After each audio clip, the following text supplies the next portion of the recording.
He's on his way back down. Oh, there we go.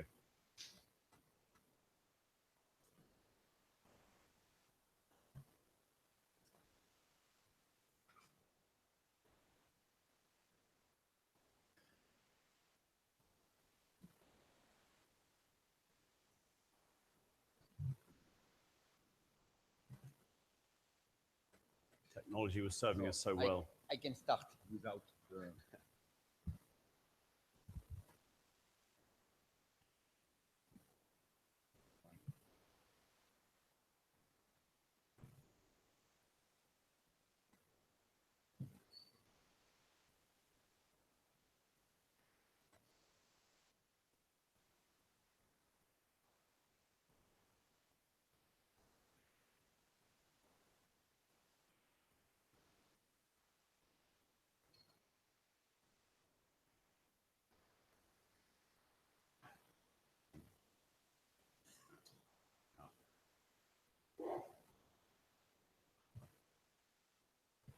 So I want to talk about the philosophy of our sport. I am endurance lover since I am very young. My parents, my family was all endurance breeder and endurance competitor. I did my first 160 kilometers. I was 15 years old. And then our discipline takes some direction during the last year. So we will start with a little bit of history. So first, the beginning of endurance riding. So that's from where we are coming. I think it was in 1955.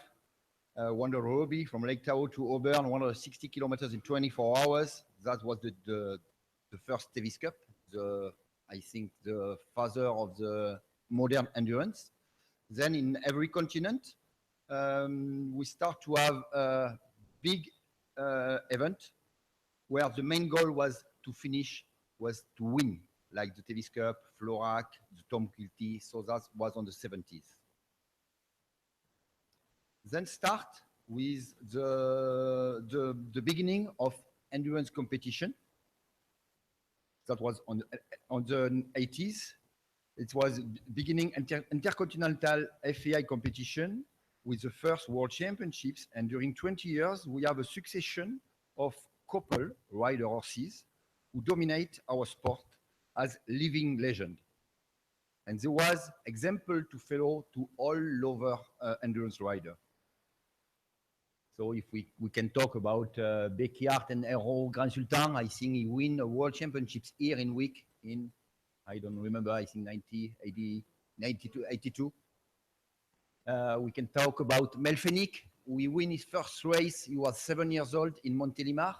And the same horse win 12 years later, the same race. He was 19 years old. Valérie, everybody know her. She's here. And then Maria Alvarez with a powerful small Nobi. And Sheikh Hamdan with Yamama, I think she win a great championships in Normandy.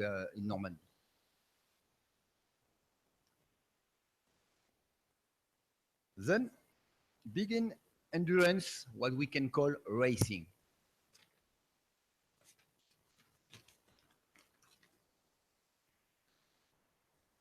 With the support and the enthusiasm of rider and horse owner from the Gulf region, endurance riding becomes the fastest growing sport in equestrianism. With exceptional development, becomes the second most important equestrian sport in the world.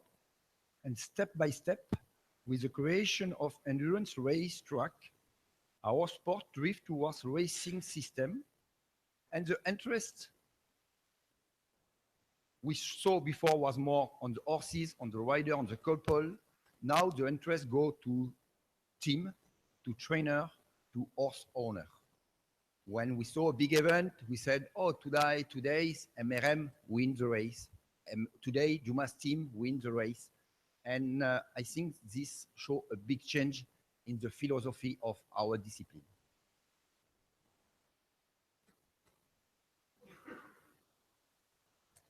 So now that's where we are. So what will be our future? I think there is different option. I don't know if we have the choice to choose, but perhaps we can orientate a little bit where we want or where we want to go. So we agree this morning and we have no consultation. One of the direction can be the direction of what took the cyclism, where you have two different sports. One sport very professional with team sponsor, and you can see here. And then after you have another very amateur sport for private rider. Or the second option, we saw in Europe, and I think in many countries of the world, there is a big enthusiasm for all extreme sport, like Ironman, like here on the picture, the Marathon des Sables in Morocco, or in France, we have the Tour du Mont Blanc, where something I think is 4,000 people at the start of the event. I think that's one of the new tendency of the human sport. So why not our discipline perhaps will also follow this tendency?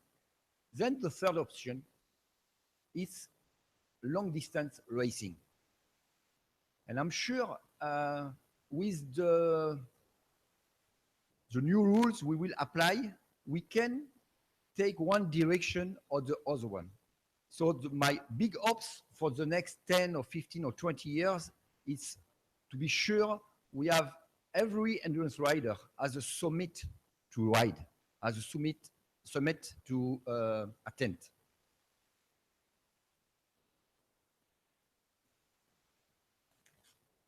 So we have all to think about these three ideas, and we have all to think where we want to bring our sport before to take some decision. What scares me is I imagine it will be very difficult to rule our sport with only one regulation. So if you have any question or any comment. Yeah. Presentation, and then we'll move on to questions and answers after that. So perhaps I can now invite for that final presentation. I think first of all, we need Mark to come down and change the presentation ready. In the meantime, I would like to invite, and probably needs no introduction, our local man, in fact, Ignacy Casas, the chef d'équipe of the Spanish endurance team, and of course also a member of the endurance technical committee. Thank you, Ignacy.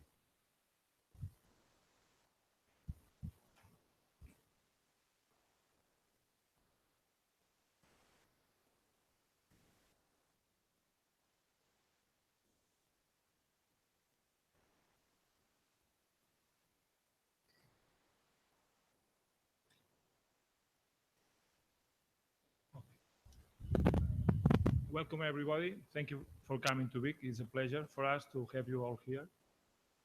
And I will start my topics. Really what I'm going to try to do is to make you many question marks, because really what's going to happen in the future, we don't know. We can figure, we can think. And I hope from these meetings and what's been going on till now, we can see what's going to happen in the future. I know it's nearly impossible, but I think all together we can try to decide and go for the better direction. Some of the topics, they already been talked, because obviously at the end we always think the same things. That's why we are here, because we like endurance.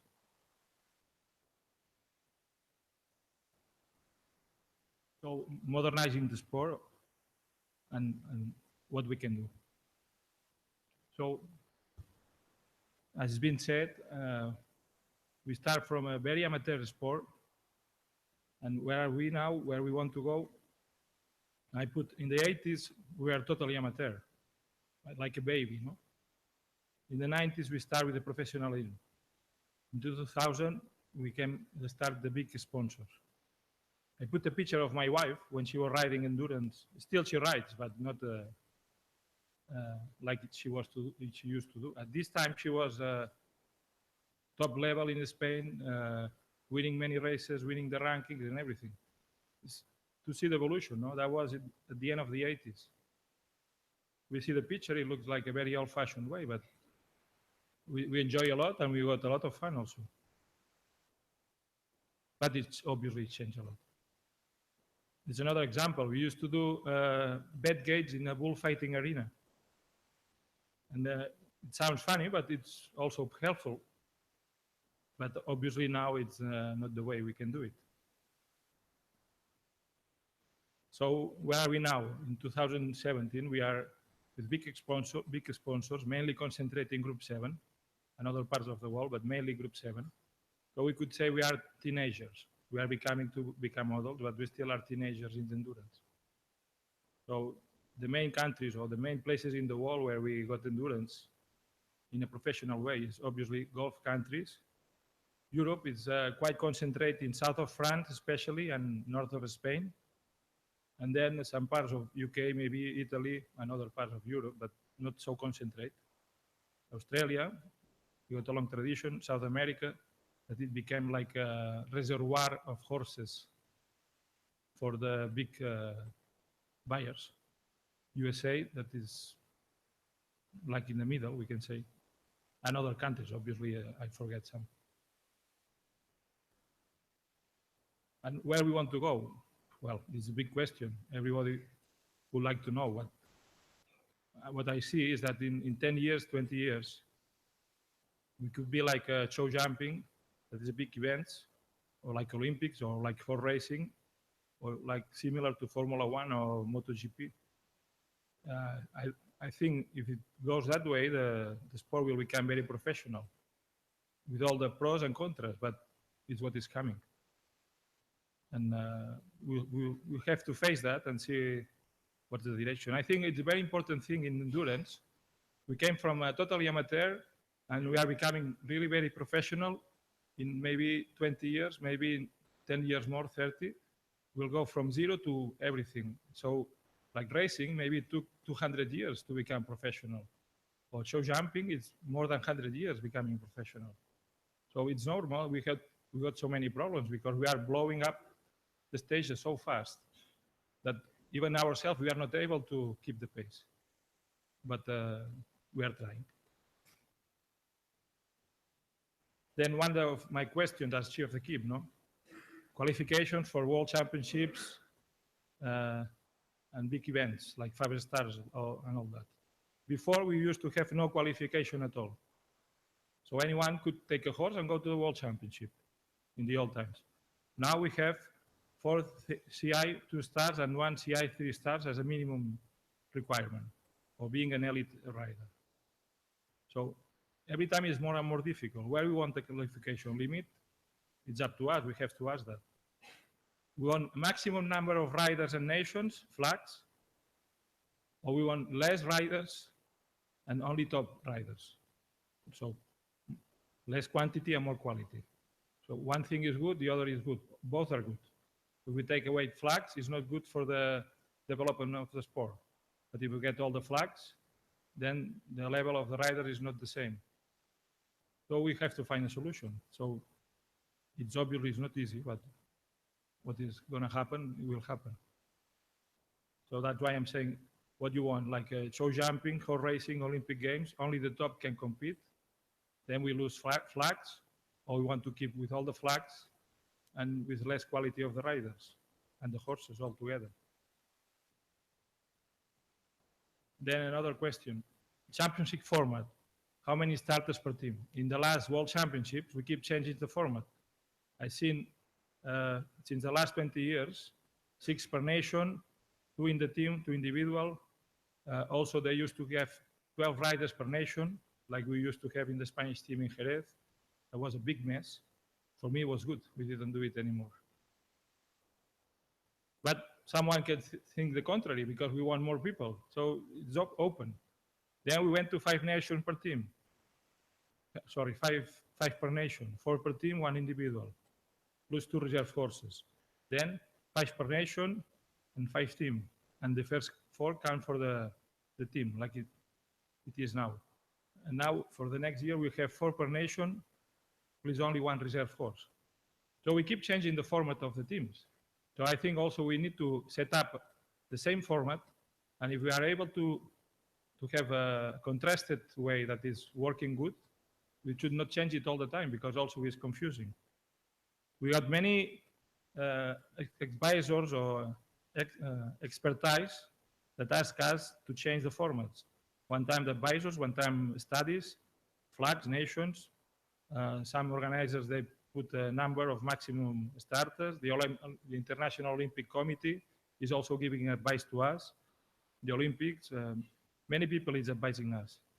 I think we also need to listen to all the advisors, but ourselves, we have to find a solution. So it's good we have external advisors, professional media, sport companies. They have to help us to find a better format, but final decision has to be ours. We need to find a compromise solution to avoid changing so often which team format is the best for us and not for the experts. We have to find a combined solution and what kind of format for team we want. Then another thing is changing a lot is the team traveling and the logistics of the teams. Now it's becoming huge, massive. I remember in the 90s, we went to Brittany for European Championship, and our main thing is who's going to cook the paella. And now, if one of my riders is asking me about the food, I don't answer, but I look at him and said, come on, focus on your training and preparation. Don't worry about the food. It's not a problem. Before it was the contrary, and it was a lot of fun. And now also, but it's a different way. So before we used to select the horses if they were qualified only. Now we select the horses in a very strong way. Trial events, training like a cycling team. We prepare the horses for 2 or 3 months before the competition, and we are really strong in the training. So it became very, very different. Also the logistic of the team. Now we travel with a lot of people. Our teams, minimum, we travel with 50 people. Some teams, they travel with 300 people. I mean, it's a reality. We can say, no, we don't want that. Okay, we can discuss that also, but the reality is that. And I see it's difficult to stop the numbers. How can we ask a sport that is developing so much to stop? If someone has a plane to travel with a horse, we'll tell him not to travel with a plane in the horse. I mean, it's up to him. If he has a plane, he has a plane. And then,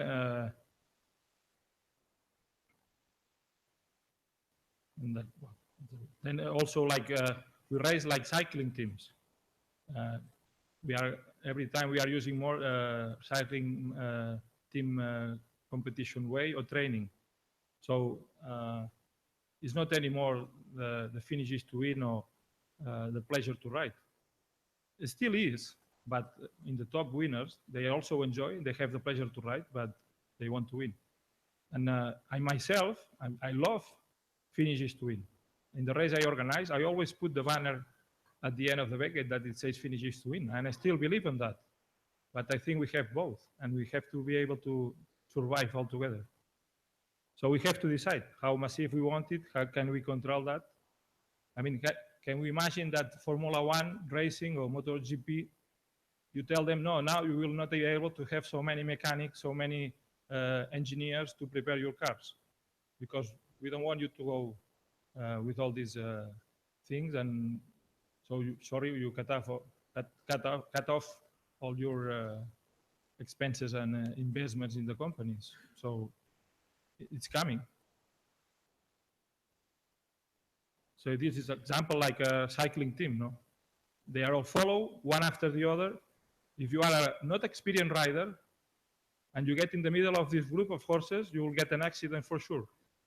I saw the crossing of the roads in Normandy, in Caen, in the first loop. There was a group of 30 horses it was impressive to see. They crossed the road and nothing is moved. They were like a perfect army structure, no? They were one after the other, boom, boom, boom, boom, boom, nothing moved. They changed from grass to ground, to hard, to soft, and nothing happened. And then suddenly I saw 2 crazy horses there in the middle, but obviously they were not in the right place, and they could not control the horses. I mean, now, if you are not experienced rider and top level rider, it's difficult you can survive in a place like that. I'm sorry, but these horses, they got accident after. Another very important issue that also is being talked all the time is the media, social networks, and endurance. Sure, we passed from being totally unobserved, no coverage at all, and anecdotal, no one was interested in endurance. Now we have all the media and everything is on us. Facebook, Instagram, WhatsApp, Twitter, YouTube, whatever. Media, TV, live TV, stream TV. Now you can see a full endurance race in TV. I mean, still people is amazed when we explain that. No, now you can go and watch TV. You can see 160 kilometers all day. And people say, oh, this is boring. Nobody's going to see that. No, it's many countries, they do that, and people is interested, and they show it, and they like to see it.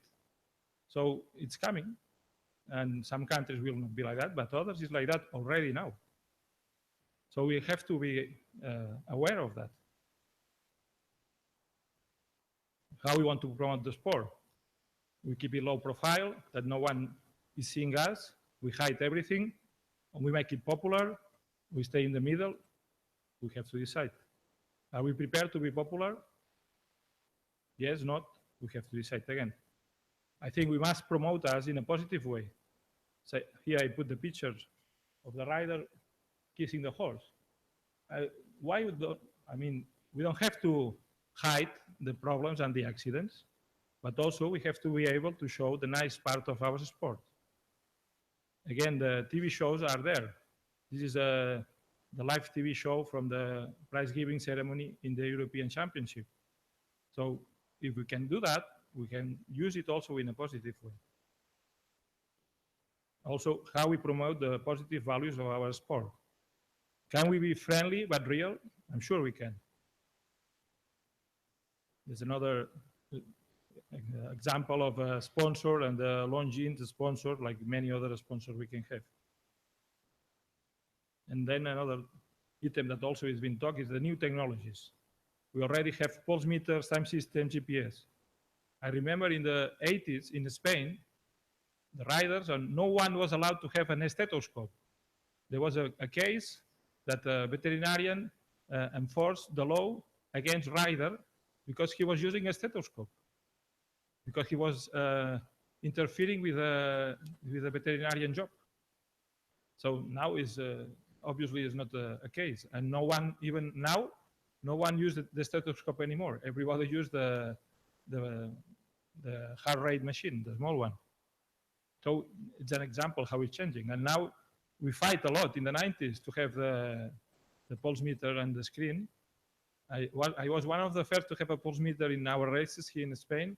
And then some Italian friends, they called me, they said, could you come to have the pulse meter in the Italian Championship? We went there. There was a big fight. The police has to take us out of the back gate because some riders complained about the machine. They said, no, this is not working. Obviously, the ones they were eliminated. And the ground jury, because was not used to these new techniques, also was scared and said, oh yeah, maybe.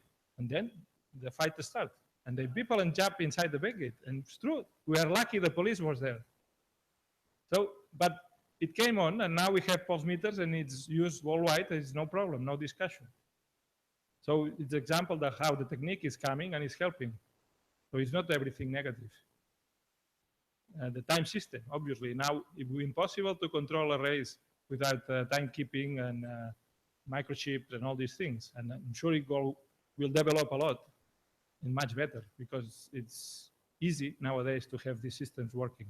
GPS, again, 10 years ago, 5 years ago, was not enough working. Now it's working easy. We did the race last week in Madrid, and it was perfectly controlled by GPS, and with not a big cost. Another example is the equine things we are having. It's like cooling down the horses. It's a simple thing. It's only pouring water on the horse. Still now, many people think to cool down the horse aggressively, it's a very dangerous thing for the horse. And we've been doing that for 20 years. And no horse was sick or got an accident. So obviously the things are changing, even in a simple way, like cooling the horse down. So what else is coming? What new technologies will come? We don't know, but sure, there will be a lot of new things coming. And then the final thing is, also it's very interesting. We are family and friendly sport. We also are developing endurance from the basic. We have races with ponies and kids. They are only 5 years old. They do 2, 3, 4, 5 kilometers, and it's really friendly. People enjoy it, and it's a lot of fun. So I think we are lucky. We can have everything together in our sport. And then what's going to happen? 20 years ago, we were dreaming about many things could happen. Now is a reality. I still remember 20 years ago riding with a friend. Oh, we love endurance. We enjoy so much. Can you imagine one day a guy will pay us to ride a horse? 20 years ago. And now myself, I'm paying riders to ride the horse. So that's even more stupid and crazy because, because I'm paying them for do what I want to do. But it's like that. So now is a reality. What's going to happen in 20 years' time? That's the big question for everybody. Thank you.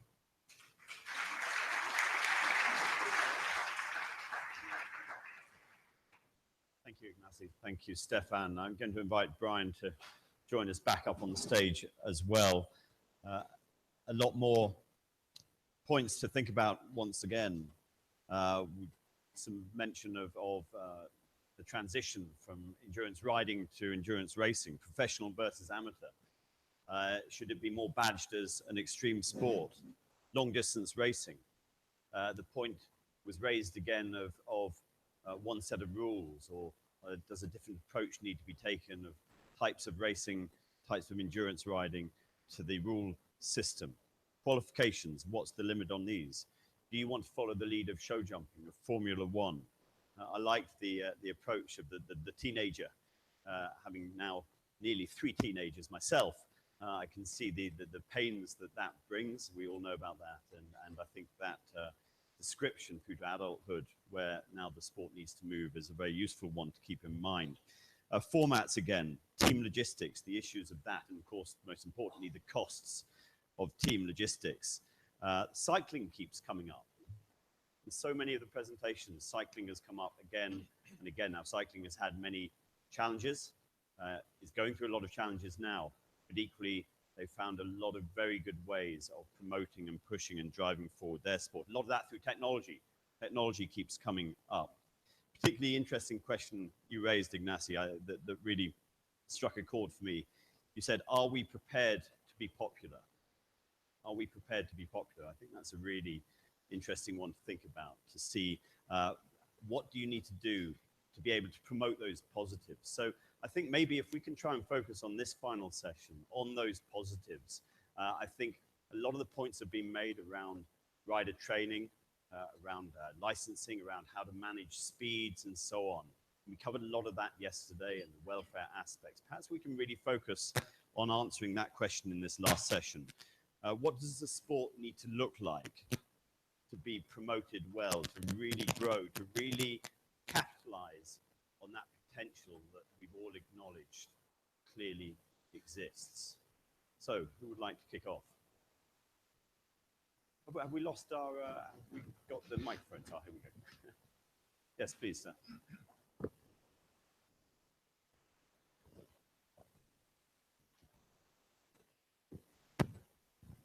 I'm Mohammed Isa again from United Arab Emirates. I have 2 points I would like to raise it while we are going to end of this important session in the last 2 days. 1 point, I'm going just to match what Dr. Ignacy mentioned just now, where he feels that 20 years ago he was not thinking that he will come to one day that he will find somebody to ride his horse. Today he's paying for the rider to come and take his horse and compete in the competition. So that is giving us a message how the development and the movement of our sport is being reached today. 20 years ago, endurance was just passing a time, more relation between the horse and the rider.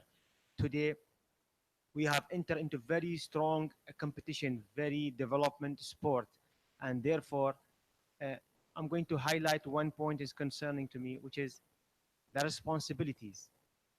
Today, we are just focusing on the rider. As what Dr. Ignacy said, that he decided to bring riders to put him in the ride. What's happening in our region, it's happening in my country. There is a rider who was competing in the ride where he never ever seen the horse. It's happening with us. And this is for fact. I'm just saying it because this is a kind of development. Today, the stable got a big number of horses, and he's trying to find the best of the riders to come and compete with his horse. So something will happen during the ride, and finally we're going to punish the rider for something we is completely not aware of it. So we need to look, because the movement of the sport is in very high speed, so we need to look to these areas. It's going to affect, while giving a wider umbrella, a wider responsibility umbrella to cover all the stakeholders in the whole operation. It might be the rider, it might be the trainer, it might be the horse owner, many areas, it might be the vet. This is how it's happening in the flat race world. So I thought let me to share this point with all of you guys. Thank you very much. Yeah, yeah, you're right. It's not only the rider responsibility, it's so many people involved. And as you said, some riders, they are forced to ride. Some riders, they don't know what they do. It's a mix of everything. Mainly, as we've been discussed before, is the education, and then also all the rest of the part of the game, like the officials. The officials has to be very consistent and very professional, and the rest of the part of the game, the trainers and everybody involved. So it's not only one thing of one person. Stefan's point, coming back to what the sport needs to look like, do you see almost this two-tier approach developing? You talked about the professional amateur approach, or do you see the situation of marketing the sport almost as an extreme sport in the same way that we see so many other instances? Well, do you have any thoughts on these points? Lady just on the right here. I think it would be a shame to divide the sport more than we already have into endurance racing and endurance riding. I personally would like to see it going forward as continued as one sport. But like so many people have pointed out, in flat racing, we don't expect the sellers to run with the Dubai World Cup horses. And so we've discussed rating courses, but there is the old saying, horses for courses. And so I think that we should move forward with the rating of courses, looking at specifically what are the average speeds over a particular course for the last, say, 5 years. And we have that information available. We can then use that information to make guidelines to keep horses within an area where they can compete safely. One way of doing that is to allow them to step up gradually. Valerie made the point yesterday when we were talking, and so has Harmka, about a horse that is going from a qualifier, then it is essentially going to an open speed ride. And perhaps we should force those horses essentially to compete after they have completed at 16 kilometers an hour to now step up to 18 kilometers an hour. And if the rider is unable to control that horse to keep it at the 18 kilometers an hour and it goes over, then they wouldn't get credit for that ride. And then bump it up maybe to next time 22, next time 26. If they're able to complete safely at that speed, okay. But for the different courses, in order to not kill the sport by killing the speed, we can do things like introduce more technical courses and keep the heart rate lower. It's been pointed out and it's been published that most horses that finish do so within a 10-minute presentation time. And I think, Stefan, you pointed out that the 10-minute presentation time doesn't really make much of a difference overall, which is true. But if you couple that with lowering the heart rate, then you do have a challenge but perhaps in a way that is not going to allow horses to uh, go beyond their physiologic ability. Stefan, in the meantime, if you could just pass the microphone in front of you to Fred, that would be. Thank you. Stefan, your thoughts on that?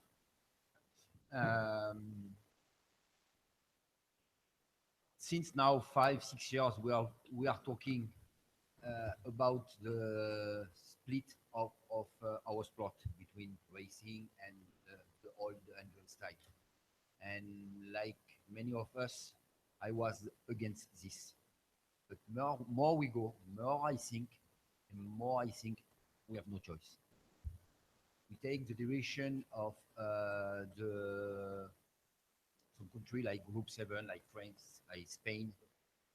I think we have no choice than to go towards to racing system. With until now we have just a category of distance, 1 star, 2 star, 3 star, but it didn't show any quality, any category of competition. So I think inside this category we will have to make like in the racing system, group 1, 2, 3, just to have the elite horses in the top event. But this law cannot be applied in some country like Costa Rica, where it's difficult to have 5 starter in a race. We was thinking also we talked our last meeting to have like novice ride or novice horses in 1 star and 2 star, just to separate the novice horses to the mature horses. Because we have many times when you have a ride, the winner speed is 25 kilometers an hour, for example, you have the effect of aspiration. So if you keep all the novice horses together, for sure the winner time and the average time will be slower. But again, this law, these rules cannot be applied in many small countries, where it's difficult to have again 5 or 10 starters per race. But I think I agree, but I think we explain it in a different way. I don't want to leave Costa Rica. I want Costa Rica to be with us also. So I think we can do in a way that we can have 5-star group 1, call it like you like, that is for the top riders, and then the others, they also can enjoy our sport. Because I think we agree all together that we want to stay together, because we all do the same thing at the end. One faster, the other is slower. So you don't put together the winner in group 1 with the small horses to start. So it's like in human racing, in marathon, in runners, sky runners and all that, they run all together, but then only the top go to the Olympics. So at the end, something similar should come. Fred. I'm fascinated by the discussion or the proposal that we should think about endurance as an Ironman competition or as an extreme sport. It's always been an extreme sport, and throughout every era of its development, the athletes, and both human and horse, have in their era been competing at an elite extreme level. What has happened is, like all other FEI disciplines, we have had a specialization in each discipline and professionalization of the elite. And that has brought along with it huge challenges. What we have failed to do is to cross-pollinate, to look at what's happening in other disciplines, to ask for opinions from other disciplines, and to offer views from our discipline to others. Let's not forget that some of the basic research work done prior to the Atlanta Olympics was made use at the Animal Health Trust in England, made use of the recovery index and was included in the research models. Already in the early 1990s, this discipline offered solutions and questions and help to other disciplines. And we must not shy away from being broad, in the broadest term, horsemen, both as riders, as officials, and as veterinarians. Let's go forward together, because we can offer all the FEI disciplines, all equestrian sport within and without the FEI family, a lot of knowledge, advice, and we should go and not be shy to gain that advice from those other disciplines as well. Yeah, I agree with Fred. The example he said about Atlanta is very important for us because I was there also, and we were preparing the eventers to go to the Olympics in Atlanta. And this technique about cooling down the horses came from that. It was not think for endurance, and then it's been proved very useful for endurance. So there's a lot of relation can go from one side to the other. And we can follow a lot of the show jumping or other disciplines techniques. And Yes. Sorry, and the thing he's saying about Ironman and all these things, I think it's very important for us. Our sport really match with this kind of in fashion sports, especially. I don't know if it's the rest of Europe, but here in Spain, now the sky running, ultramarathon, Ironman, all those these things are really popular. And I think it's one of the reasons also why endurance is growing all over the world. I'm Yes. from National Federation. Please, sorry. Sorry, Just my apologies. thank you. Sorry. When Stefan says where we want to go, and we put 3 examples as a professionalism, put like ultras, or put as a long distance racing, always I've been against to share the discipline in two parts because I think we are not big enough to do that. It is true that every time is separating, it is 2 groups, that is 2 kind of races. When we're talking about ultras, it is a nice thing to tell the people we are like to forcing ourselves. But when it depends of the horses, if you look at the races that are really tough ones in Europe, I don't know in all the world, when become racing day, it is less and less participants. Alpe d'Huez was a race that was going from the valley to the up of the mountains in a place that was a lot of TV and everything, publicity there. And the first year was something really nice like a ultra, but the second, third, and fourth, and disappeared the race. Here in Spain, we have Ripoll. That is not like a ultra, but is a really tough race, and is 5,000 meters difference in the mountain. Positive. Then every time is less people going there. The difficulty, we like it, but it is not a thing that is changing and is not a thing that is improving. One thing is say, oh, I like it, the difficulty, I like it, the ultras, but once you need to go, every time there's less and less. I think we need to do something mixed from all the races, same as we're doing now, and maybe could be possible in some parts, as Stefan says, maybe in some races in Spain, some races in France, and some races in the Middle East, try to find a different points that everybody will be agree on those. But to say we'll go to the right, to the left, no, I think we need to go to wherever is endurance there, because it's necessary that everybody stay together. Yes, I agree.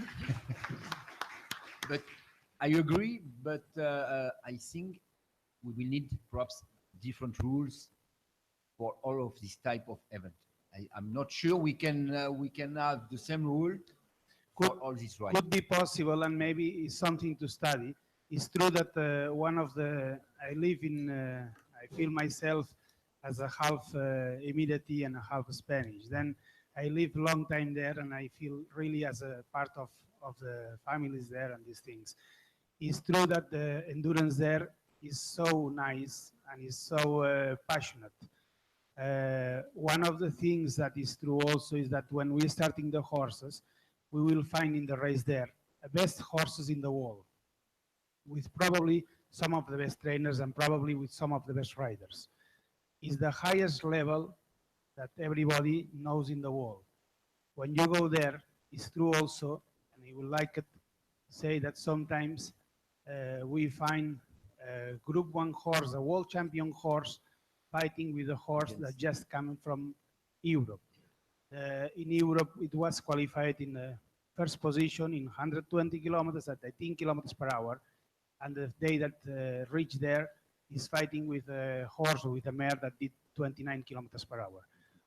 Maybe that could be a point, but I think it's from UAE people to propose that thing, to saying that in one race, like 5 stars, only they can go the champion once, or the ones to not mix these things. But it's something that also happened in Spain. In the Spanish Championship, as you know, is held a few weeks back, was the European champion horse fighting with the new horses that just coming. Then it is not fair to say, okay, there we do this and this we do different, because happen in any place. This week we'll go to Castel Sagrat, and Castel Sagrat in France will start 160 kilometers horses that never done 160 kilometers with the champion ones from the French team. And it is the same position from one side to another side. And it is difficult to say, okay, I can fight only with this horse and that one. That is so obvious because they have 1,000 horses. And in France or in Spain or in Australia, you don't have 100 horses in a race sometimes. And maybe it's more obvious there, but in fact, happen in another world. Thank you. Would you like to comment? No, we agree completely with that. Gentleman down. Sorry, good morning. I'm from National Federation. Thank you for FEI to put in this interesting topic, modernization that we are asking for. In order to achieve this, I would like to ask if you, FEI Endurance Committee, have a strategy plan for this. So what is your vision? Then what is your mission? And what is your key result area, KPI, and then your roadmap and benchmark and audit. We, International Federation, need to know what is your plan for the next 10 years. So please, I don't know if you have one. I have not seen one in my country. I think your technical committee got to sit down, draw the strategy plan, and then draw up what is your vision, what is your mission. Send it out to all the NF, or the NS send it out to all the riders, all the trainer, all the groom. Even the media should know what we are trying to achieve. Thank you. I think that's heading straight into your... Thank you for the question. Just before I answer it, I just want to tell you that I can remember in endurance riding in Australia when there was a great debate over whether you could take a mobile phone out on the ride. I think it actually saved some lives eventually, but just shows you people don't like things to change very much. How was the mobile phone going to make a horse go faster? Perhaps you had an appointment to get to at the end of the ride. So, so go back to your question, Major Yap. We have had strategic plan done within the last 5 years, and that was done by the ESPG. And I quoted the mission and vision from the ESPG in the presentation here tonight, today, and I quoted those because that's part of our history. But undoubtedly that the strategic plan will have to be reviewed and done again. So normally you do it about 5 years, we've done it 3 years. It's not on the agenda to do straight away because we've just come out of a period of review, and this is the last part of that review. So we had the ESPG, and then we had the task force, and now we have the forum for the endurance discipline. So that's our sort of strategy so far, and then the next part would be to review the strategic plan.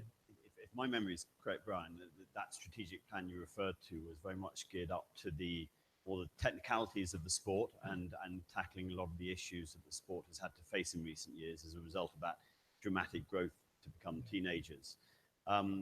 Is there a case for now looking much more closely at some of the really positive ideas for promotion and development of the sport going forward and focus a strategic plan on these areas? Before I answer that last question, the ESPG was a governance of the discipline. That's the best way to think of it. And the task force was a governance of the competition. And the task force, the ESPG looked at all our values and, you know, and what's endurance good at, what's not going so well, and you know, it was really exposing our demons for a while until we got on top of them. I think that when the task force came along, it had very good sound recommendations, which we have adopted nearly all of them. So what was the next part of your question? Was to do accepting that, but to take it to the next stage. It very much absolutely focused on governance. Yeah. Is there now a time to look much more strategically at the next 10 years on how you take forward these more positive ideas of developing the sport, promoting it, making it more accessible, increasing participation? Yeah, I think the sport has, I'm worried about the split in the sport that has been mentioned. I'm just not quite in favour of that. I don't look out the window and see every morning the endurance horses in a wrong paddock and the thoroughbreds in another paddock. I think the split of the sport at the moment would be detrimental. We've come through a period of high growth in our sport, in competitions and in horses and in owners and athletes. It's a high period. But we went through a bumpy patch as the reality of all our growth caught up to us. And that's what we're coming through now. And that reality was our governance structure wasn't correct. So it still has a bit more tightening up. I'm particularly interested in the marketing of our sport. I believe that's the way we should head. We should develop a spectator-friendly sport. And we are there, but we just haven't got it all in place. And I think the reason why we should do that is that this sport has something to offer. It has something to offer everybody, but in particular, I know that people associated with horses are better people. And that's a reality. I remember one day going and doing I used to go to a school that finished at grade 11, and the kids were never quite bright enough to finish at the next level. So I'd go and interview these kids they were going to apply for a job in my clinic. And I'm sorry, this is just one of Brian's stories. Yes, great. We're with you for the moment. If you stay awake till the end, it might be rewarding, but it might not. So I did these interviews, and I could grade the kids. This is on the periphery of Brisbane, and I could grade the kids into 3 groups. The kids that rode horses were most forthright, most energetic, most confident, could sit down and have a discussion with you and talk about anything because they've learnt the responsibility of horses. And their mum and dad have said, well, you go down and feed the horse, otherwise I'm not going to get pocket money. That was so obvious, and they were so confident. The next group of people were those that were involved in sport, but they weren't involved with horses. They too were confident, but they just weren't as engaging as the people in sport with horses.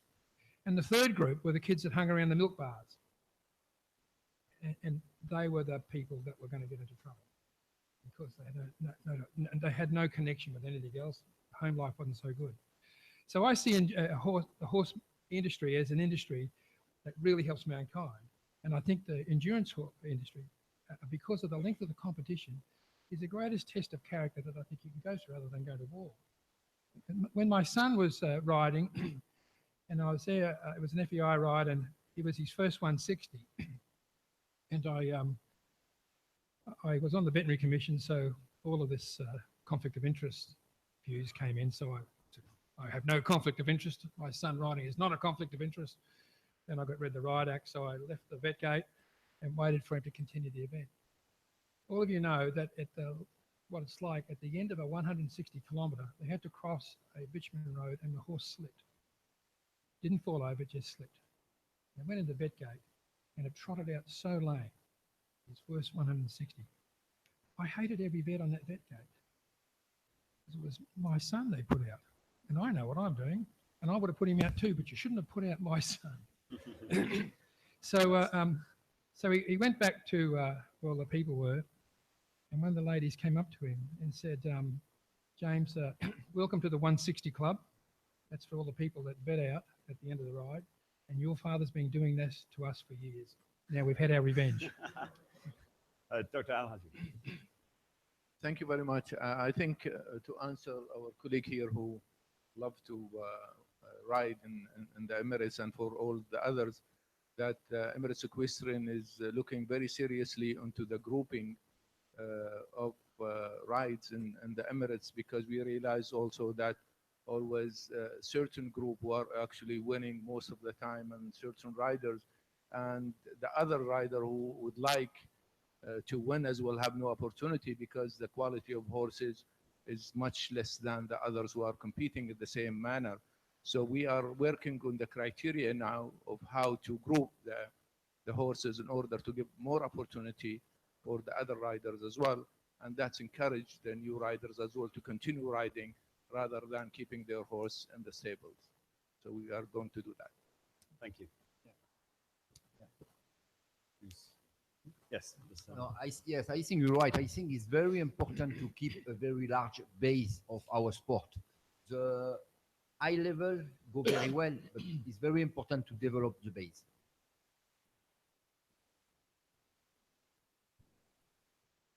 Thank you. I agree with Shuma. It's not really a solution to split our sport, because for endurance racing, we need all the knowledge from endurance riding. So we couldn't be successful endurance racer without being before for a lot of years a rider. And I only want to remember the national federations for their responsibility for the education for the rider, and they are also responsibility for the riders sending to championships and present our sport to the whole world. So remember, you can send really good riders and you can make a good quality criteria, and it's your responsibility that we have really a good idea and we show all the world our perfect and fantastic sport. I agree. I think you're right. We do have a split in our sport now, actually, but that's how the sport developed, and that's how you have the traditional ride going to the racing type of ride. And but the difference between the nationals, just say the Australian Tom Quilty, it wins with about a speed of about 18, 19 kilometres per hour. That would be about right, wouldn't it? A bit lower, yeah, but 18 kilometres an hour. Okay, so and that is what Valerie wants to protect all the time, is that style of sport. But that's where a big division is. When they come into the FEI style, it's like stepping up from an amateur to professional, and it's a higher level of competition. It's a more intense competition, and the horses are better trained, better nutrition, and they go faster, and they can go at speeds higher and recover. So that, to me, that's the split from going from rugby to super rugby or something like that. We're going from an amateur to almost a professional level. That's how I see it. Yes. One thing, she's right about the national federations. We don't have to forget national federations, because they are very important. And we pass through them, they will not count anymore. We'll get big troubles because the base is there. We need to start from zero, and FEI will not start from zero. John. I think we mentioned earlier innovations in our sports. Now, one of the things that currently inhibit innovations is the rules we are bound by in FEI competition. I think it would be very useful if we could perhaps develop new competitions within our rules by prior permission from the FEI that we applied for these new competitions and new innovations, and we had a dispensation from perhaps some of the current rules that limit us to bring in these new innovations into the sport. Can you just give us an example? Sorry. Well, if, for example, the classic example to me is using a staggered start in a two-star competition. We have young horses, perhaps on their first FEI competition, and I actually think a staggered start rather than a mass start would be beneficial for them. But under our current rules, the rules say the starts are mass starts. That would be an example. It'd certainly be an example. Different types of competitions that we could perhaps apply for to the FEI on the schedule before the competition, and perhaps get permission to run these new types of competition that aren't currently covered in the FEI rules. A little bit more flexibility. Brian. Just send it to us, we'll have a look. Valerie, and then we'll come to the gentleman on the right. Oh, there. Take a seat, Valerie. Valerie's going to war here. I must have upset her. She's, no, Valerie, don't. Well, Brian, don't I always see eye to eye. But what gave me the thought here is, no, I'm not trying to have old endurance and new endurance and keep them together. I don't want them to split. But what I want to see is that around the world is we have different topography and we have different challenges. So if we are going to increase the sport, if we have regional championships, one of the things that I've fought with Brian over a long time is the set speed qualification rule.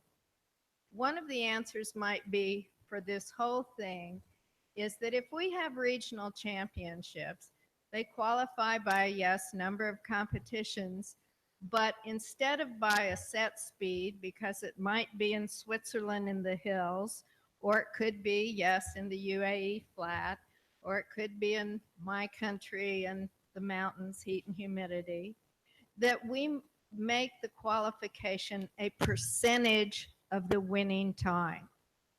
You could also in the UAE divide your classes of horses by those horses that finish within a percentage of the winning time. I'm just going to throw out a number here. So horses that can finish within an hour of the winning time are class A, and then those horses that finish 2 hours, they're in a B. And so you have a way to divide your races. The second part of that is they start at a different time, maybe, and if they progress up to, you subtract the difference in the starting time, and if they start to progress up into the winning time frame span, then in the next season or the next races, they move into Class A. But if we are going to promote regional championships, then those horses in those regions should qualify by the races in their region. And what I feel is happening now is that more and more organizing committees are going to flatter and faster race courses. And if we would change the criteria to a percentage of the winning time, we could invite and keep all of those technical races in the family that are positive and good for the sport. So. Interesting ideas. May I answer? One thing. Sorry. I agree with Valerie, but we must think also that the clients are the riders.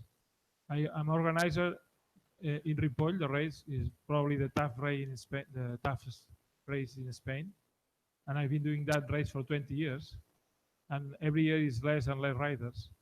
And I keep telling them, you should come, it's very nice, you will enjoy, but they don't come. But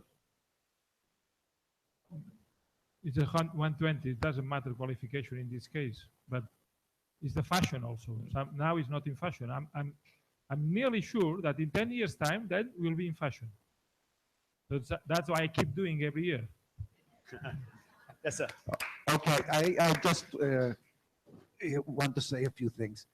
I think it is very important that all of the endurance talks and issues must be in the regular sport forum addressed.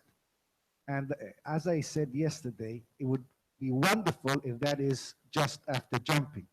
I see all of this crowd and the interest of the committee and all of the people that came here, but I have never seen in a sports forum such an amount of people taking care and interested in the sport.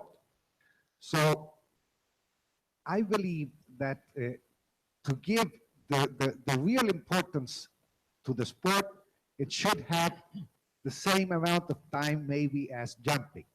And that is going to bring me to a second issue. Our organization recognizes that the interest of all of the constituencies, and among the principles, it is talking about equality.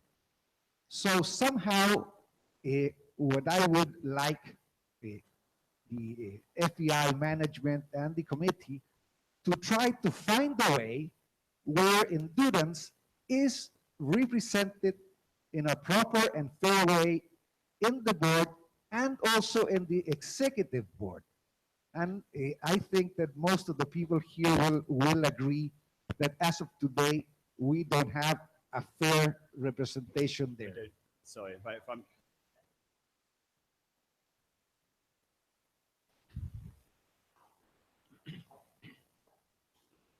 I was going to leave this to the end, but why not say it now? First of all, I think this forum has been formidable. I think the level of discussions, the presentations have been admirable.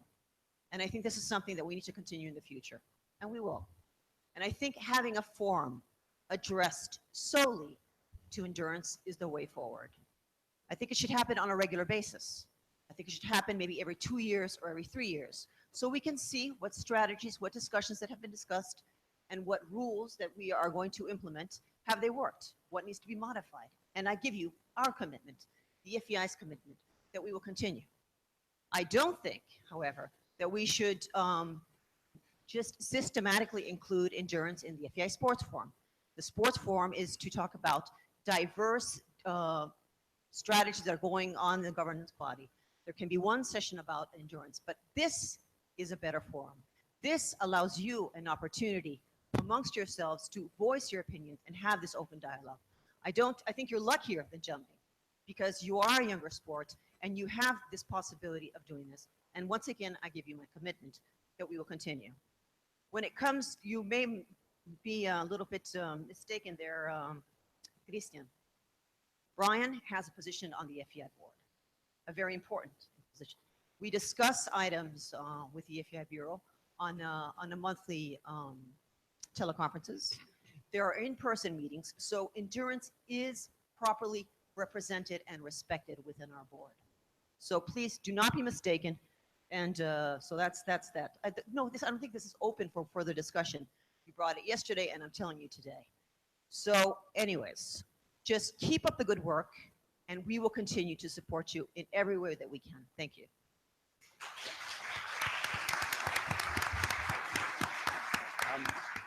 We are very much nearing the end of this session. I'm just going to take 2 more comments, and then we'll close the session. And then the gentleman in the middle.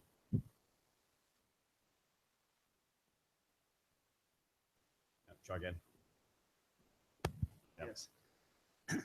One of the things that I would like to think about, at least the committee start to think about, it is when we're talking about professional amateur, and we're thinking about the races on this way, the amateur has the goal to go to enjoy with the family sometimes, to go to complete the race and pass the weekend with the horse. Normally, the professional is going to the race and sometimes has the same goals that the amateur, plus the training way. Sometimes you're going as a professional, you're going the race and you are the last on the field, and you are happy because you are improving the horse from 80 kilometers or from 90 kilometers 1 star to 120.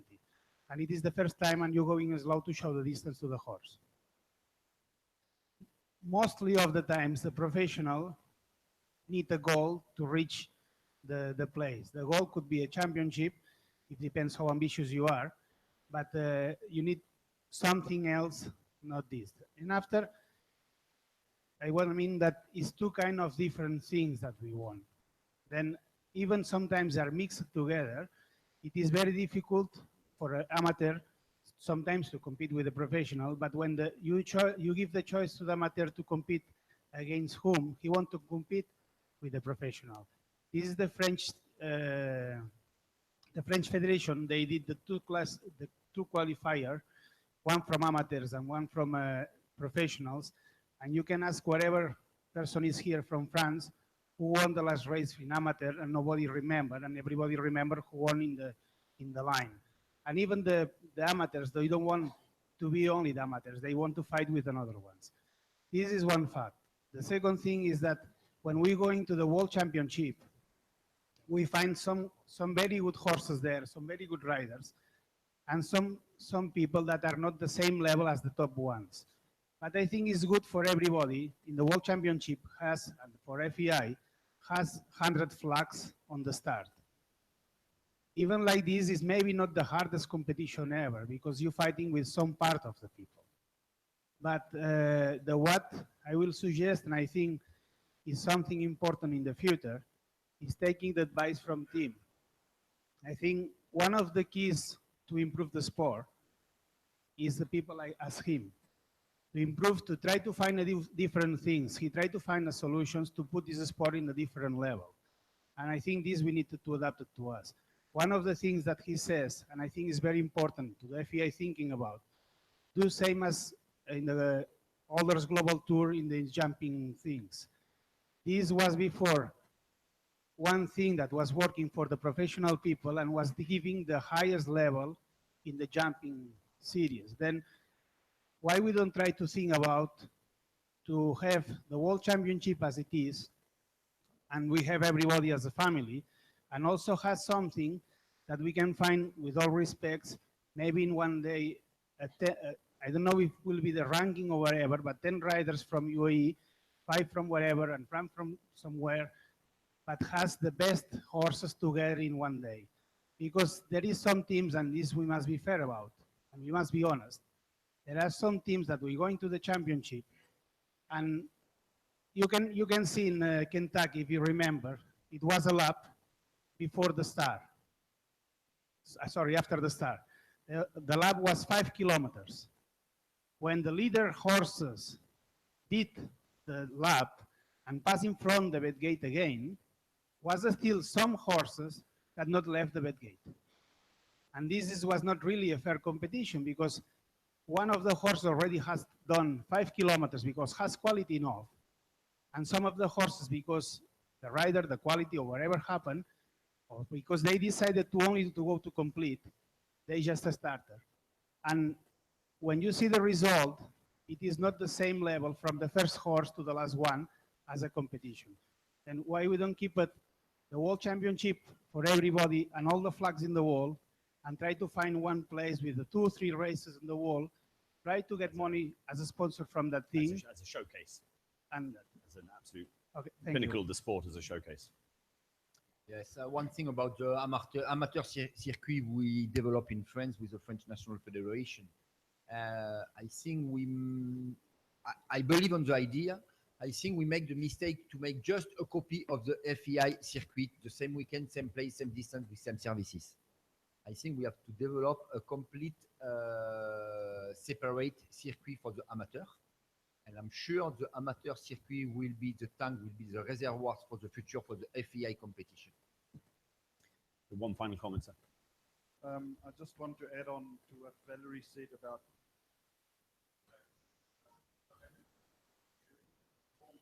well-proven system of handicapping a track.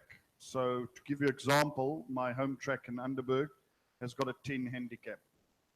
That's determined on the average speed of the year before. So it's reviewed on an annual basis. So if I finish at a 11 k's an hour finish, I will get awarded 10 kilometers an hour on correction. So my qualification speed is 21 kilometers an hour. If you do it on that principle, you don't end up with the problem that the gentleman there mentioned, that people don't come. In fact, the opposite happened. Somebody can get a good qualification time without putting so much pressure on his horse, on his limbs. It's very, very stimulating for the horse and for the rider. And I think it's something that the FEI could look into because it's a very old system. It's very well proven. I mean, we're talking since 1964. So in fact, there's a race in my country, which is probably one of the hardest races in the world. It is the most popular race, and the buyers go for horses that do well in that race because they know that they have got exceptional ability. So you do not need to fear a technical track if you have a system that corrects it and compares it to other flat tracks. It is possible, it can be done, and it has been proven over many, many years. And I think we can learn from it. So just to add on to Valerie, and you must not mistake that speed you can gain without putting pressure on your horse. And in a season, that makes a big difference to how your horse will finish at the pinnacle at the end of the season. Thank you. Thank you. So was this, I think this was presented at the last Endurance Forum about 10 years ago, is that right?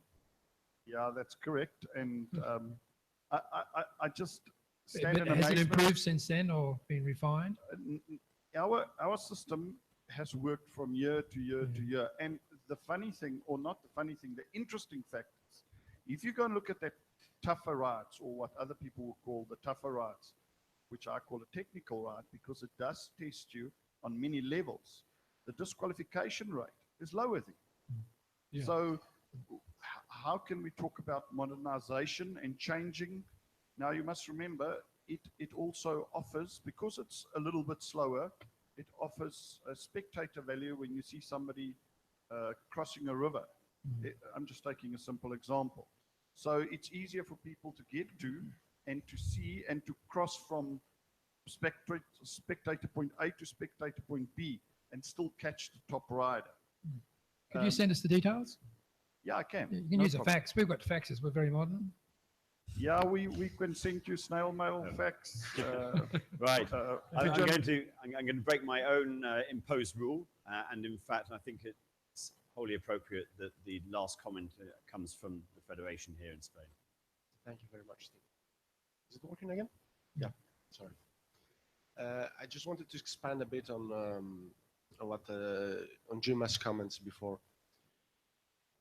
I would like to talk about the format for championships, which I think is a topic that does not direct to the whole sport, but a few ones. But I think it's a topic that has been a bit neglected on the last years. Last year in Summerlin, and this I'm going to talk about this experience, but thinking about several last years. Last year in Summerlin, which was the World Championship, we used a system for the grooming area before we went into the vet gate, in which by luck we were allotted spaces by team, so we could groom our horses before going into the vet gate. This system, to us, to Spain, we got a very nice position. It was maybe 10 meters from the gate into the vet gate. But for example, a team like France, which was also running for the medals and was in fact silver by medals, was allotted space at the very, very, very far end. I think they were the first or the second when you came into the grooming area, which was about, I don't know, 70, 75 meters away from the gate. What I'm trying to say with this is it's probably not a very fair system. Obviously, the French team, what they ended up doing was coming in behind us into our area with their own buckets and everything. And we didn't say anything to them because we found it that it was actually fair for them. They were trying to compete with us for the medals, and it was fair play from us not to actually try to kick them out with the jury, which, according to what they had done as a system, we had the right to do. But for fair play, we didn't want to. We wanted them to be there. I think it would be time to start thinking about a standardization on the vet gates, at least for championships. A system where teams competing for teams or individuals competing for the highest positions to be able to have a fair chance into keep competing in the same way. And there are some nice examples around the world. Last year in Manu was there in Negropolis. They also did something very nice with the weight system. They had an area where everyone had to dress the horse and move into the grooming area, and it was very easy and very fair to everyone, so that everyone lost the same time and saddling the horses. And getting weighted was very easy and very fair to everyone. Very easy for the grand jury to test everyone. I think it worked very well. We have been using that now in Spain. It's also very interesting. But I think it's food for thought that maybe a standardization, at least for championships, is something we should get into. Yeah, thank you. Agree 100%. Brian, so thank you. Brian, you set the room a challenge at the beginning of this morning. I would like perhaps for you just to finish the session by giving us an indication as to how the ideas, the thoughts, the discussions, particularly from this morning's session, might be taken forward. I thought you were going to ask that, actually. It's been a very good session, actually, and this is what a forum's for. I think it's about the definition of the forum. You get so many people here with varied ideas, and the reason why we wanted to do this is that we can sit away in our little ivory tower in Geneva and write rules that are out of date or not predictable. And I know that I've written lots of rules over the years, which I thought were the best rules that you could ever read, and they were going to solve a problem. We're going to get this fella. And the first time it gets challenged, it's useless because it's just not written very well. So, and I think those people who write rules know that you've got to get a lot of people to read them so that you understand them. Today, with all the suggestions that have come forward, and I think you have met the challenge, excepting I need some bits of paper with your views on where you think we should head. I'm very open to get your details emailed to me, and so I can get a broader view of what you expect. But our process now is that the rule part, we actually start working straight after this meeting. We start working on the rules again now, putting better from the discussions we've had, a much more stronger set of rules that we think reflect our welfare issues, but also reflect the competition that we want to improve. And that will be done. It'll goes then to the normal process of going to the national federations and then the General Assembly. And we think that we're in a good position now to get this rule process right. I'm very keen to get the animal welfare, horse welfare part under control by the fact that we lead by example, and get onto the good competition rules to improve competition and improve access to competitions for everybody. The other part, which was the marketing of our sport, I think the marketing of our sport we've always said it's too hard until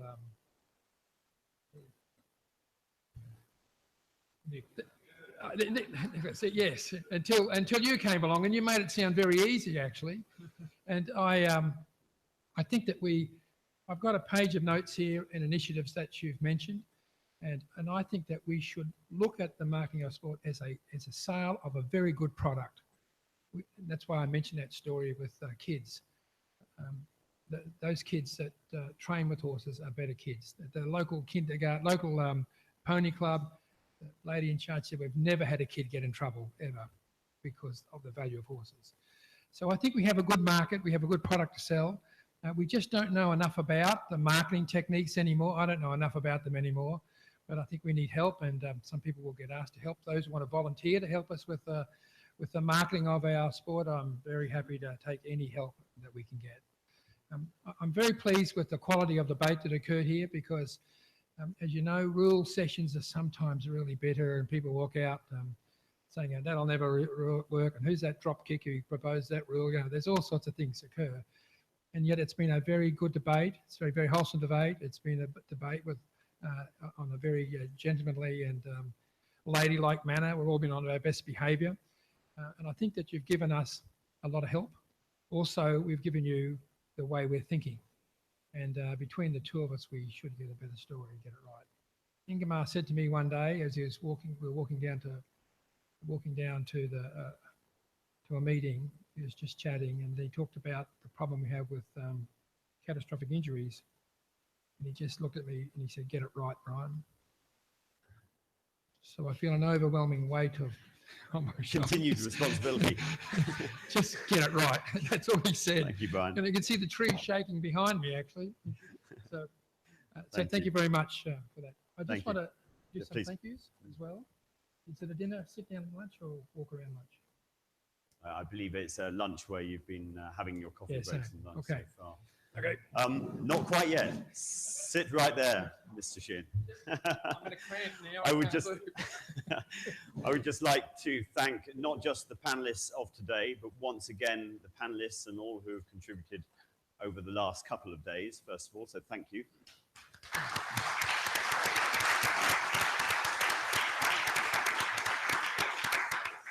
I asked you all at the beginning of yesterday to please don't be backward in coming forward with your input. I think you have more than exceeded that challenge. Thank you in particular for sticking very tightly to the brief that I set for this final session. I think it was really important we address some of those really, really positive ideas and thoughts for developing the future. And I look forward to seeing the strategic plan for marketing emerge over the next year or two for this sport, because I personally believe, like all of you do, that the potential is really, really there. So thank you for your contribution. And I will now hand over to our Secretary General to bring the forum to a close.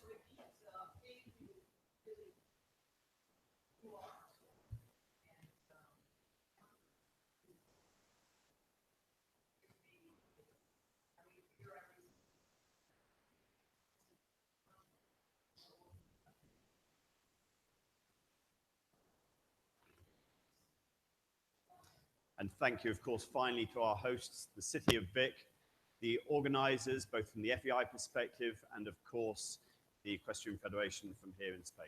Thank you very, very much.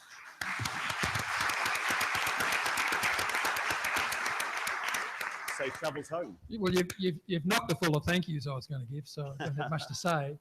But I just wish to thank Manuel de Mello for all his help and as our technical director, all his help in putting together this forum. You've done an excellent job. And thank you very much on behalf of the discipline. And thank you very much on behalf of everyone here.